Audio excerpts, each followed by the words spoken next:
So, guys, without further ado, let's jump into game number 2. As up to the top right-hand corner, spawning as our blue Zerg. After a phenomenal defense in game number 1, he finds himself at the advantage. Give it up for Inertio.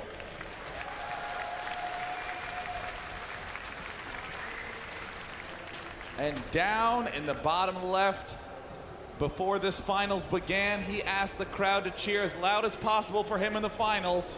And if you want him to win, then let's hear it. LG IEM's MVP.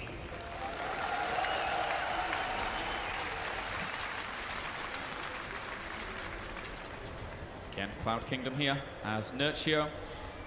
I mean, that that control in game 1 is just Was absurd. The thing that just perplexed me is the fact I was on the edge of my seat, seeing those 2 extra drones being made at any given point in time, whilst there was still the threat there. Inertio holds on by the skin of his teeth and is able to get away with drone production during some of that. It's pretty impressive. I mean, I was even so terrified right when it started because he built 4 lings and a spine crawler, and that's it. He had no more money to do anything else, and I was convinced he was going to die right then and there, and we were going to move on to a really sad game 2, but instead, an epic match occurred, and Inertio will be really happy to arrive at this barracks and realize, hey, no cheese. Yeah, and this is something Inertio does a lot, i.e. the drone scout. It's something that some Zerg players kind of forego, but it's so important because, again, you want to be able to spot that barracks, and at this point he could quite easily try and be annoying at this natural, try and block off an expansion,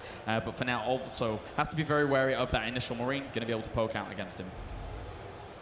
Yep, everything is as normal as can be on both sides of the court. One thing that would perhaps be considered a little unusual is that Inertio is building his hatch slightly earlier, avoiding the drone, not going to go up to any sort of 16 tech. It's so methodical, though, here. He had a drone scouting out the front of his base just for when the SCV was coming in to make sure it wasn't going to be throwing down any bunkers. So he really, really wants to go into this very calmly, very safely. And just another point about that drone scout is that if your opponent is by chance going command center first, then you can actually block that for quite a while. So I think that's more the point I was making about that. Because, again, you know, barracks first, there's always going to be a Marine there to annoy. Yeah, I like the fact that you bring up those aggressive opportunities, even for something as simple as a drone scout. Yeah. It's not just that it's a drone scout timing that aligns right with some major openings that the Terran player can do. And as we saw in this game, would have blocked command center first. And as we saw in last game, helped them realize that all-in was incoming. Yep, and aside from that, MVP just sharking around with this initial SCV. Doesn't really see too much. Going up to factory now for those Hellions. And with those double queens extra on the way here for Inertio, he's going to be in good stead to be able to get that creep going and then eventually get that 3rd hatch up. We'll see what he wants to go from there. I'm a little curious if MVP is going to be going for a 3rd command center first, or whether he will be going for the Hellion play. Because again, against Vortex, we saw that MVP was trying to suicide in to kill off lots of drones, and I feel like Inertio is going to be very prepared for that. He's going to be very comfortable in that sort of situation. MVP, though, if he does go for it, there's the Hellion or the Banshee play. I just hope that he leaves it back, because we've seen him potentially lose so many mid games just by not having those Hellions and Banshees around. Yeah, and I mean, also, again, as we pointed out, when he was going up against Vortex, his Banshees weren't really able to do too much. He wasn't able to make them pay for themselves all that well. So we'll see if MVP can actually avoid that kind of curse here in this series. For now, though, just have that Tech Lab being added on to be able to switch up with that Starport. 6 drones on the way to be able to push him up towards the lower 40s, 42 to be exact, and 28 SCVs out right now for MVP. This is looking very similar to what we saw out of Vortex. The around 530 double gas, getting the speed, getting that 3rd up right away. MVP is just poking to see if there's anything awry at the front, and per usual, he's going to be a little bit annoyed to see yet again Zergs are feeling ballsy with their 3rds, taking them right away. Instant evolution chamber. Where is that Evo chamber? Ha! Tracked it down. We did see Vortex go for the double Evo chamber, and that made him very vulnerable, but Inertio's much more safe and stable in those early parts of the game. And man, MVP's aggressive with his expanding. Yeah, and look at this now. Nurtio actually being able to block the natural ramp there with that queen, helping with the creep as spread as well. Two queens heading over to that third, and as you rightly pointed out, a very, very aggressive expansion. It's I don't really know if Nurtio is going to be able to punish this too well, to be honest with you. He's throwing down a Roach Warren, but again, speed's not out just yet, and by the time that ends up coming along, MVP will have, you know, a pretty good idea of what's going on the map. Yeah, MVP, yeah, killing off creep tumors. That's what I want to see. He's going up to try to kill off stuff in the natural expansion. I don't like this play unless it does massive damage. The Zerglings from Nurtio show up to the scene of the crime and immediately step into action. Looks like maybe 8 or so drones have been killed off. Nurtio doing a great job, an amazing job controlling it that last second. Oh, wow. And a huge loss for MVP, only killing 8 workers. Yeah, and that gets replenished instantaneously here for Nurtio, having a wave of 8 drones whilst that was all going on. Slightly oversaturated his main, will be transferring that over to the third in just a bit here, as we have the extra evolution chamber going down for Nurtio to be able to continue preparing for that mid game and then late game. But interestingly enough, going for the melee upgrades with the Roach Warren out, just having that Roach Warren out just in case his opponent really continues to commit to these Mech. More Hellion run-ins as MVP prepares a Mech play. He has lots of Hellions up in the middle of the map. He has killed every single one of those drones. Now that is the harass that's more like it. Yeah. Killing off another 7, only losing 1 Hellion. And now the Cloak Banshee stepping in, going to guarantee themselves a queen kill. Nice little pick up there for MVP. Infestation Pit on the way, as well as plenty of Zerglings. Moffing and the Overseer really needs that out as the Banshees go to work on the Zergling count for a second there. And for now, I mean, Nurtio knows that there is a third here. He knows how aggressively that's been taken to a certain extent. And aside from that, these Banshees are actually doing quite a bit of damage. Picking off so many drones. Oh my god, they are annihilating this drone line. Nurtio having sustained massive. Well started with 25, 27 drones killed. Well, the hardest thing there for Nurtio is the fact that he killed off the gas drones. Look at this, he still hasn't put them back into gas. And that's really, really an annoyance. Even going to work in this third base once again, spurring the Spore Crawler. We'll be able to fend that off for now, but he still doesn't have the guys in gas. He needs them in gas. Oh dear. And oh my god, Nurtio is actually going to get some nice free kills here. He's going to pick off all these Marines at the front, get some kills on these SCVs, and at the third base, Nurtio runs right in, and again, MVP's greediness is punished. There we go, sending a few drones into those gas geysers now, 3 into both. As aside from that, MVP just bolstering his defenses here at the third, and will be able to, you know, swing his economy nicely in his favor in just a little bit. 57 SCVs to the 67 drones. But again, once he's got that many orbital command centers, look at that, going for an extra 4th and 5th command center at the 11:30 minute mark. MVP feels very comfortable at this point. Yeah, MVP is saying, well, if you don't have any units in the middle of the map, I will build planetary fortresses here now, so that way I can take this, and then eventually this bottom right, and then eventually this is a 6th base. And it's very important that Terran has his eye open on this one, because in an even map split situation, Mech will be way favored against any Zerg mechs. Yeah, and again, it will be very interesting to see how MVP is going to expand with this Mech. In which direction really is he going to expand with it? Because Mech can sometimes be very immobile, as we fully well know. So if he ends up taking the 4th at the southern location or the western location, might be very interesting. Right now we have MVP, though, going for this 4th base. Will be able to get the cancel on it thanks to those Banshees being there. And even cloaking to be able to ward himself against some roaches. They can't really jump too high, though, so won't be able to take any damage. A nice play right there by MVP, and also running into the natural expansion. Going to kill some drones. Can he get a big blast? He's starting to get some really high kill counts on these Hellions. Roaches do clean them up finally, but I'm almost scared to open up this tab. How many drones he killed off this game? 43 thus far.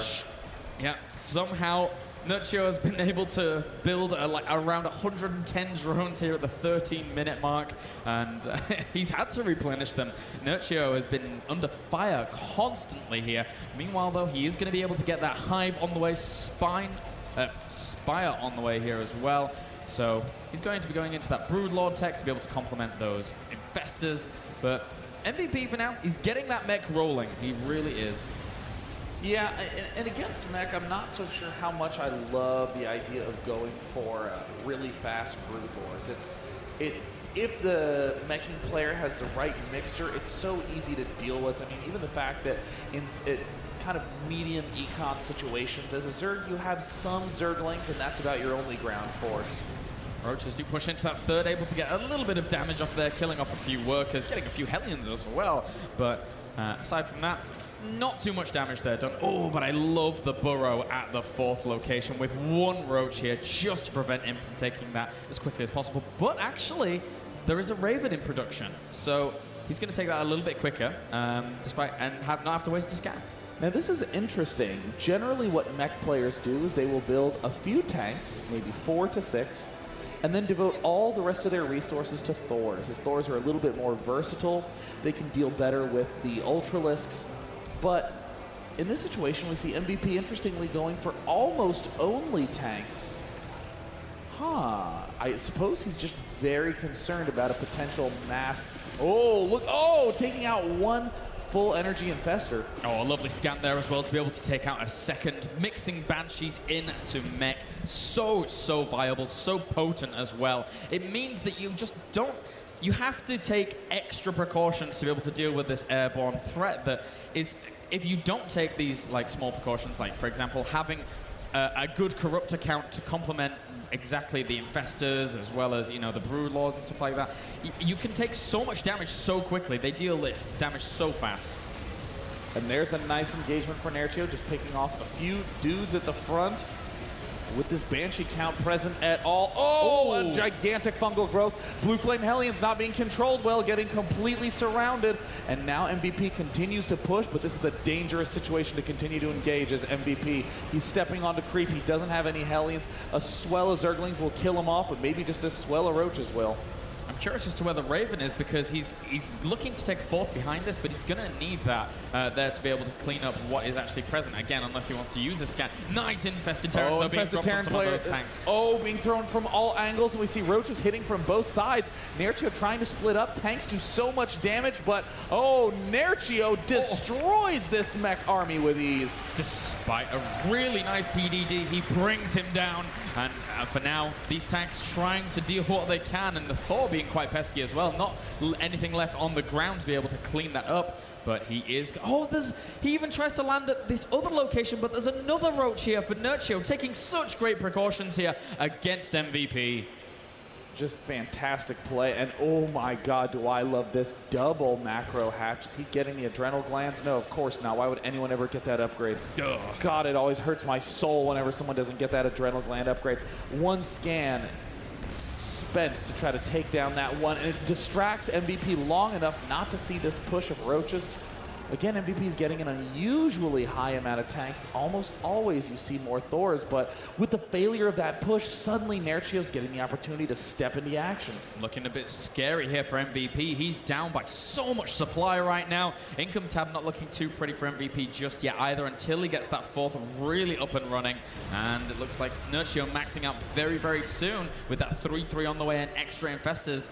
Then, with the brood lords as well. This can get a little bit scary. There's 5 Vikings. Where is the air support? Where is the air support? Oh no, 5 free brood lords for MVP.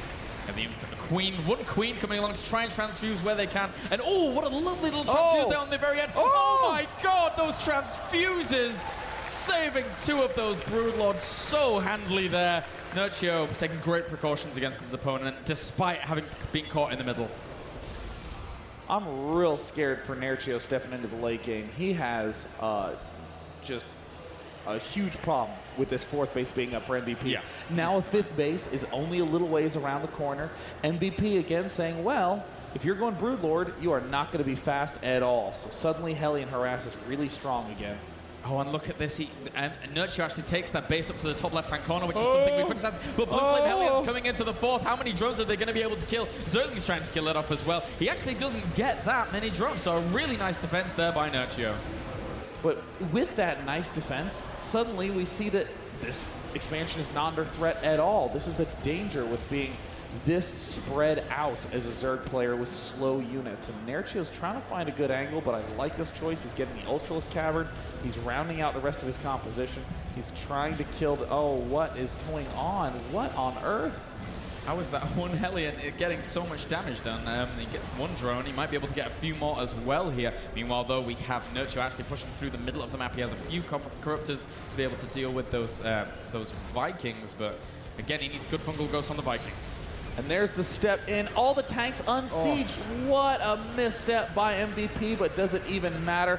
There's so many units raining havoc from the air, from below, and suddenly MVP, without even sieging up, is simply waltzing his way into a good position. MVP had a great spread on the Vikings there, so even if he'd wanted to land Fungal Ghost, but that's not a good spread. One Fungal Ghost hits those Vikings. Is he able to catch them once again? No, he's not. They just move out of position as that one Infestor was trying to hunt them down. Meanwhile, sieging up, and this could get a little bit scary for Nurture, but he's got so many Zerglings flooding in. The Vikings landing to chew away as much surface area as possible. There you go. GG.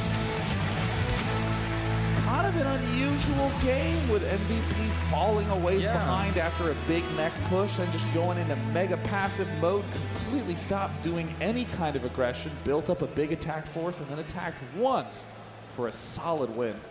Yeah, he had a few aggressive pushes in there with the Hellions, but again, actually, now that I think about it, he killed a lot of drones. He killed a lot of drones. Especially right at the start, it was the Hellion banshee harass at the start that really struck me. The fact that he was able to get over 30 kills at the start of the game, whereas we saw not nearly anywhere remotely good harass like that from MVP in any of his past Terran Berserks in this entire tournament. Most of the time, it completely falls flat at the start. Only late in the game is he able to kill off those drones. Yeah, and even against Vortex, who, I mean, we, in the first few days, we established that potential weakness there in that 9-10 minute mark where MVP was looking to exploit against him. So it's interesting that it's working here against Nurture.